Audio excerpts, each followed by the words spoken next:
राधे राधे दोस्तों। आज हम आपको सुनाएंगे 12 महीने सुनी जाने वाली एकादशी और तुलसी माता की कहानी। अगर आप हमारे चैनल पर नए हैं तो प्लीज हमारे चैनल को सब्सक्राइब करें, वीडियो को लाइक करें और शेयर करें। एक गांव में एक बुढ़िया माई अपने बेटे, पोते, पोतियों और बहू के साथ रहती थी। बुढ़िया माई का नाम सुखवती था। सुखवती के परिवार में सब हंसी खुशी बीत रहा था, क्योंकि बुढ़िया माई बड़े ही नियम कर्म वाली थी और वह हमेशा एकादशी का व्रत रखती थी और तुलसी जी का नित्य पूजन करती थी। वह सुबह उठती, तालाब पर जाती, स्नान करती और तुलसी जी की पूजा करती। तुलसी जी को सींचती, तुलसी जी के नीचे दीपक जलाती, तुलसी जी की आरती करती। ऐसे ही बुढ़िया माई के दिन बीत रहे थे।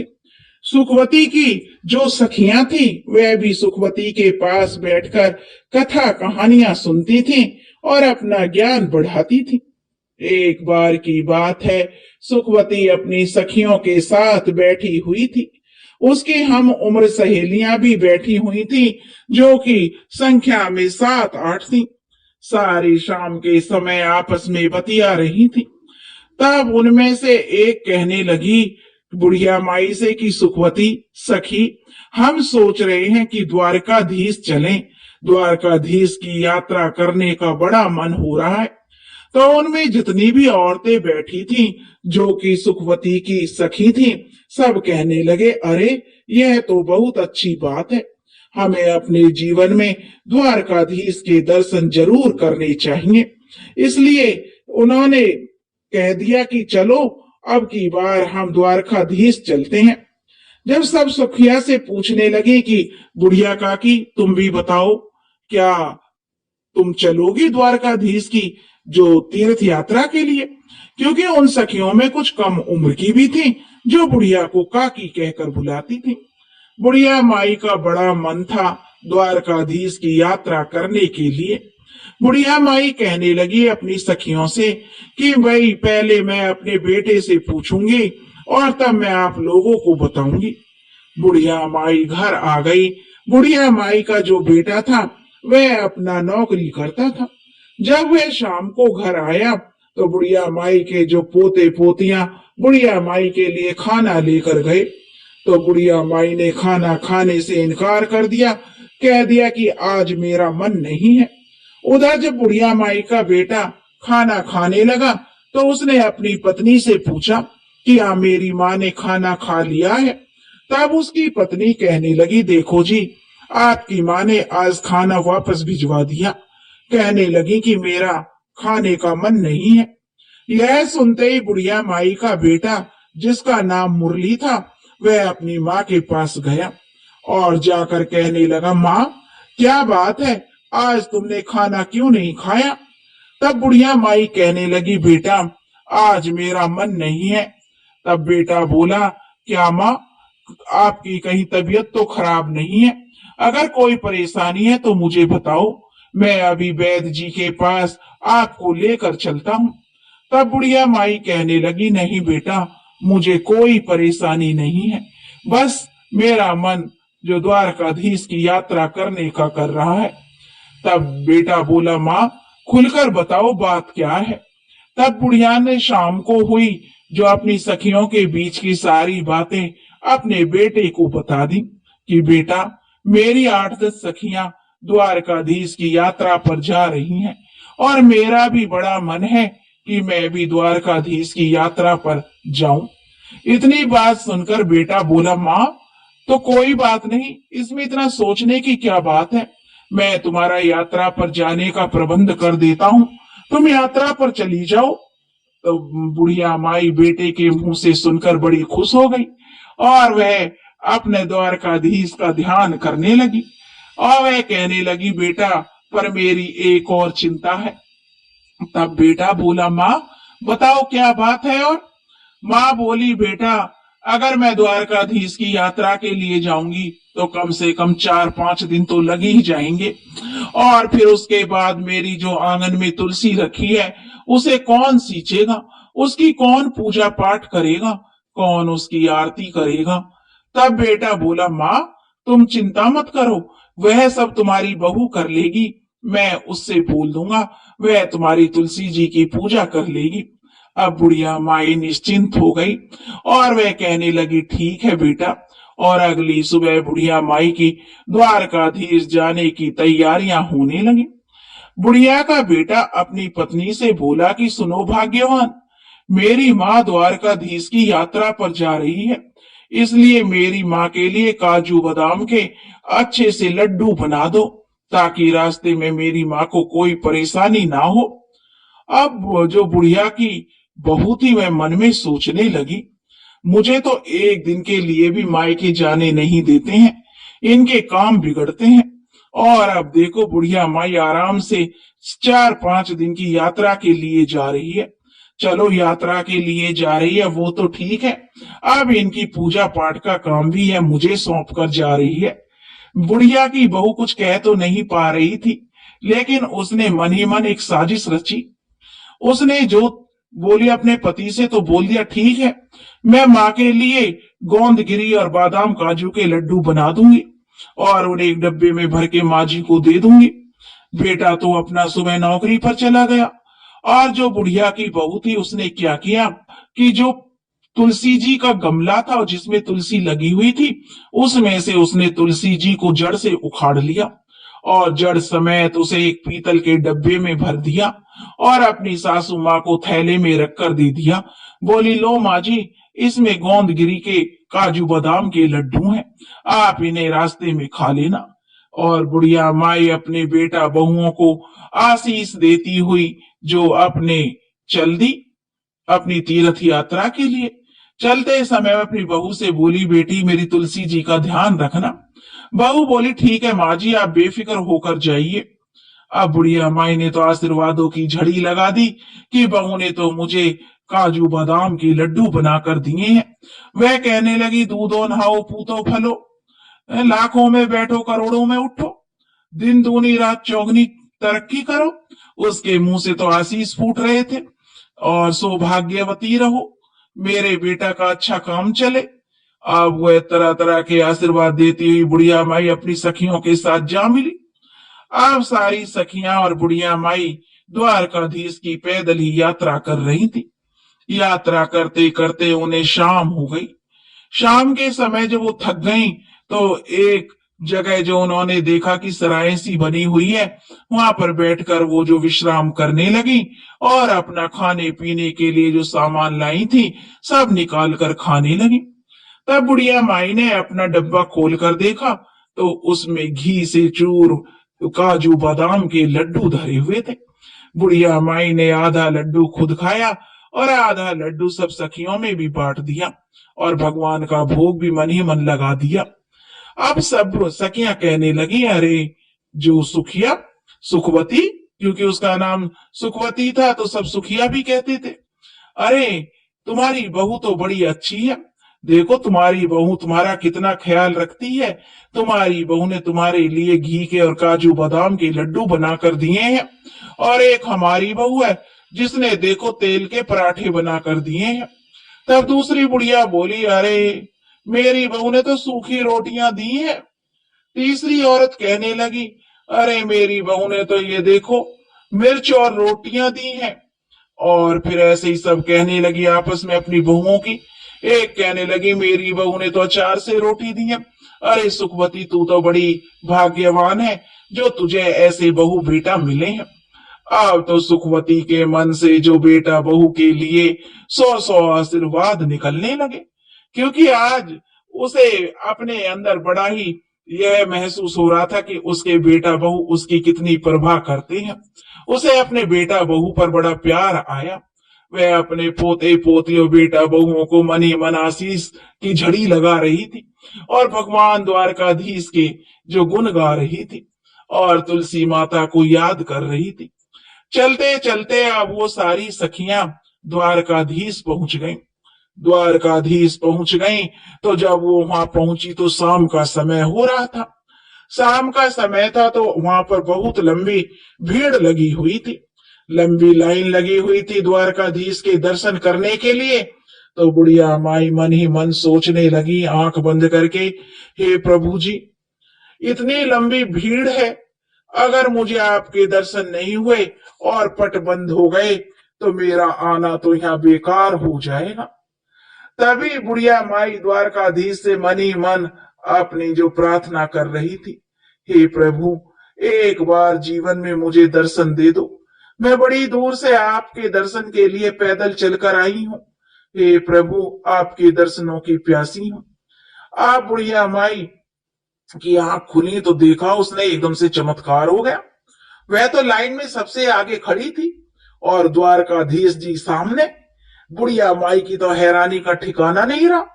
कहां तो वह सबसे पीछे थी और कहां वो लाइन में सबसे आगे आ गई।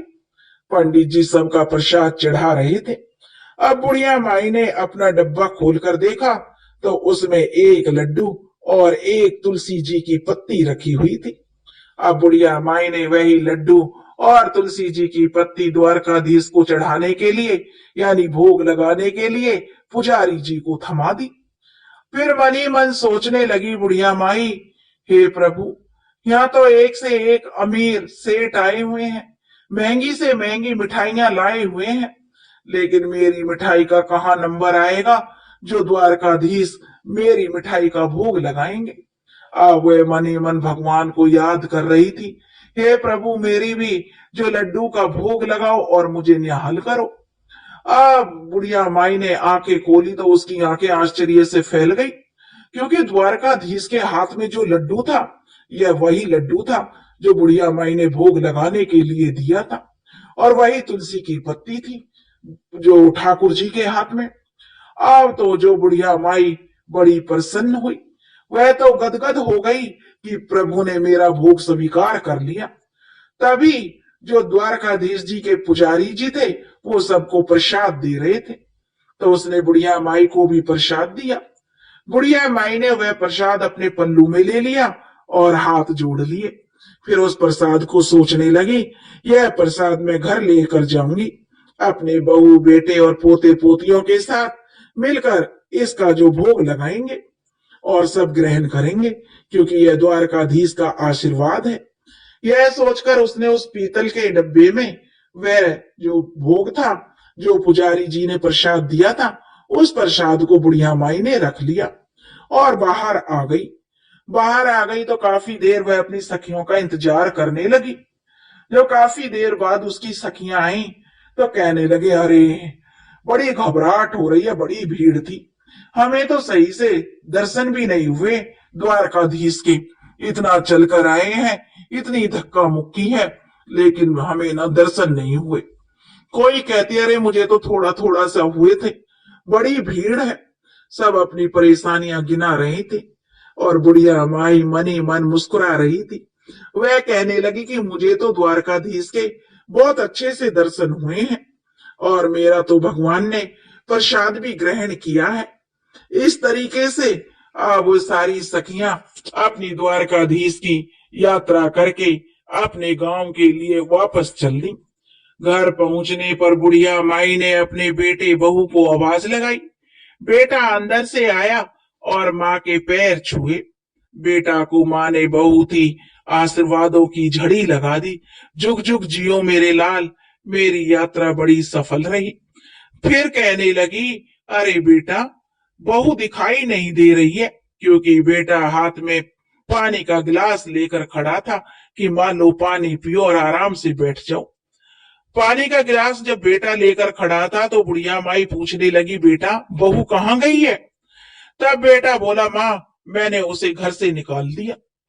माँ कहने लगी, बेटा, यह तूने क्या अनर्थ कर दिया मेरे जाने के बाद? मैं जो 4-5 दिन की यात्रा पर गई और तूने पीछे से बहू को घर से निकाल दिया। ऐसा क्या हुआ जो तूने मेरी बहू को निकाल दिया? मेरी बहू तो बड़ी गुनी है। तब वह बेटा कहने लगा, माँ, जो तेरी बहू है उसने तेरे साथ बड़ा छल किया।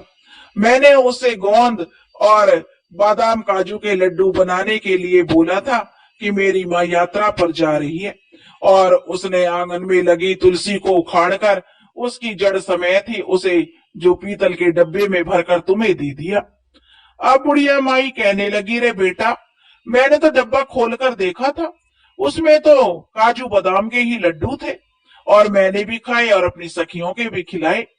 तब वह कहने लगा, नहीं माँ, उसने जो यह साजिश रची थी, जब मैं तुलसी जी की पूजा के लिए बोला तो आंगन में तुलसी नहीं थी। तब मैंने उससे पूछा शक्ति से, तो उसने मुझे सारी बात बताई कि उसने जो जलन में आकर, क्योंकि माँ तो यात्रा के लिए जा रही है और मुझे मायके भी नहीं भेजते हैं, इसलिए उसने तुलसी जी को उखाड़कर आपके डब्बे में भर दिया। अब बुढ़िया माई कहने लगी, बेटा कोई बात ना, बहू ने ऐसा किया है, चलो उसकी गलती है, लेकिन उसी के कारण तो मुझे द्वारकाधीश के दर्शन हुए। मेरे साथ तो बेटा इतने चमत्कार हुए हैं कि मैं क्या गुणगान करूं। मैं तो भीड़ में सबसे पीछे खड़ी थी, तभी द्वारकाधीश की कृपा से भीड़ में सबसे आगे हो गई।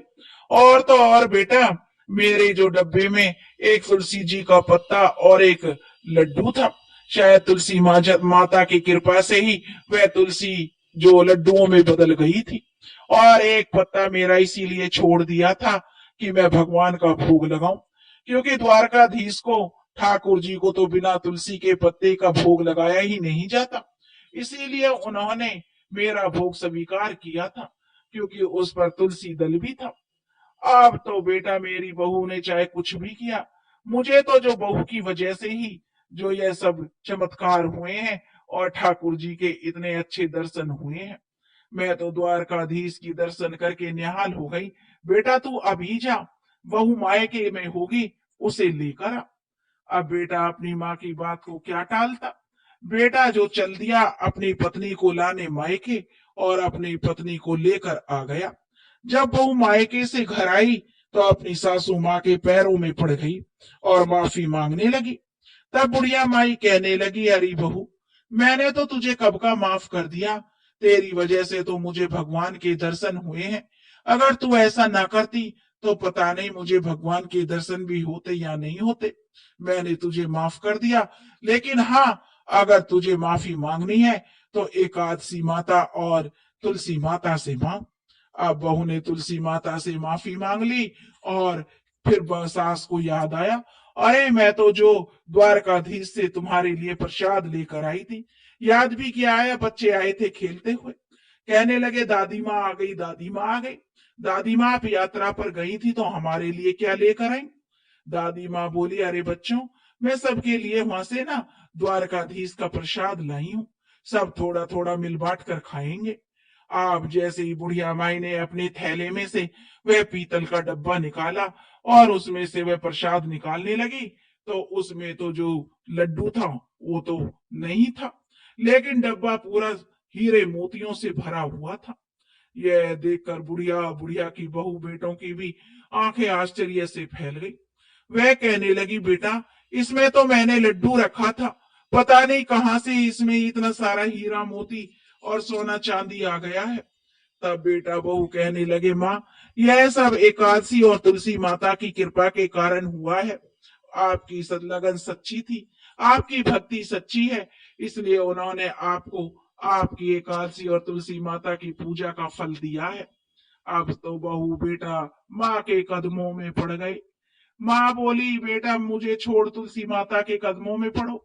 अब तो बहू और बेटा ने तुलसी माता से माफी मांगी, ठाकुर जी से माफी मांगी कि अनजाने में हमसे जो भूल हो गई उसे माफ कर दो। अब तो बहू बेटा भी जो अपनी माँ की तरह एकादशी व्रत रखने लगे और तुलसी जी सींचने लगे, तुलसी जी की पूजा करने लगे। इसी तरह से अब उनके खुशी खुशी दिन बीतने लगे। अब बुढ़िया माई के पास इतना धन हो गया था, तो उसने जो गांव में कई काम कराए, गरीबों की लड़कियों के विवाह करवाए। जैसे भी गांव में किसी गरीब को देखती जिसके बस में बेटी का विवाह करना नहीं था, उसने उस धन को बेटियों के विवाह में, कुएं बावड़ी बनवाने में और बच्चों के स्कूल और अस्पताल बनवाने में जो लगाने लगी। जितना बुढ़िया माई उस धन को लगाती, उतना ही बुढ़िया माई के घर में और धन बढ़ता जाता। बुढ़िया माई जब तक जीवित रही, उसने तुलसी माँ का जो कभी भी जो पूजा नहीं छोड़ी। जीते जी एकादशी व्रत नहीं छोड़े, हमेशा वह एकादशी व्रत किया करती। तुलसी सींचती थी कि बुढ़िया माई बचपन से ही तुलसी जी की पूजा करती आई थी, और मरने के बाद भी तुलसी माता और एकादशी माता की कृपा से बुढ़िया माई को मोक्ष की प्राप्ति हुई। बहू बेटा के भी अच्छे दिन थे, वे भी अपने बहू बेटों के साथ उनके बच्चों के विवाह हो गए, उनके साथ सुखी जीवन बिताने लगे। हे तुलसी माता, हे एकादशी माता, हे विष्णु भगवान, जैसी आपने जो बुढ़िया माई पर कृपा करी, वैसी ही जो यह कहानी सुन रहे हैं और जो यह कहानी कह रहे हैं, उन पर भी अपनी कृपा करना। बोलो तुलसी माता की जय, बोलो एकादशी माता की जय। दोस्तों, बोलो विष्णु भगवान की जय, बोलो लक्ष्मी माता की जय। दोस्तों, अगर आप हमारे चैनल पर नए हैं तो प्लीज हमारे चैनल को सब्सक्राइब करें, वीडियो को लाइक करें और शेयर करें। राधे राधे।